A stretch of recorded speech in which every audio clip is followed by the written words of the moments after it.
Alright, hey everybody, in this video we're going to be taking a look at how you can stop a dripping outdoor spigot or faucet. This is my case here. When I turn on the water, that little black lever I just slid over that opened up the water, and it's now passing through this hose that you can see here to the left. And you can see right there where the green hose meets the brass, we do have a bead of water forming, and it is creating a drip that goes all the way down the hose. You can see there, better shot of the water. The water is dripping all the way down the hose and saturating the ground below. So if I leave this on, this is what happens the next morning. For example, drip after drip is quite wasteful in terms of water. So how we're going to fix this is we're going to turn off the water. I have my little lever that I turned off, and then the actual spigot. Obviously your leak may be coming from a little higher up there where you actually turn the spigot. But in any case, you're going to take off your hose, and I have some plumber's tape, and I'll put a link in the description below for some. It's just standard plumber's tape. You can pick it up anywhere online or at your local hardware store.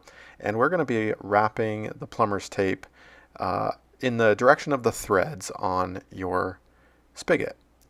So you can see there we've got threads, and we're going to try to keep that plumber's tape as thick as possible. It's going to want to bunch up on you, kind of like a piece of tape that might want to stick together.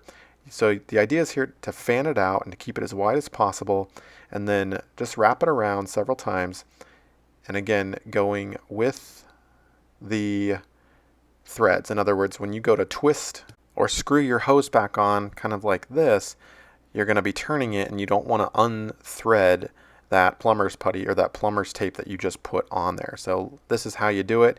You can see I applied it in the same direction as basically I'm turning, and that ensures that the plumber's tape inside really seals around those individual threads and creates a really nice seal.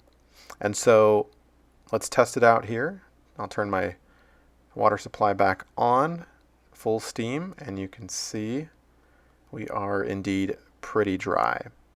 Now if you do still have a leak, you're just maybe going to want to try to tighten that up as much as possible, not over tightening it, but maybe it's just not tight enough. And of course we'll turn the water back off, and that's it, an easy fix. Hopefully this video has been helpful. For more do-it-yourself jobs and home product reviews, be sure to subscribe.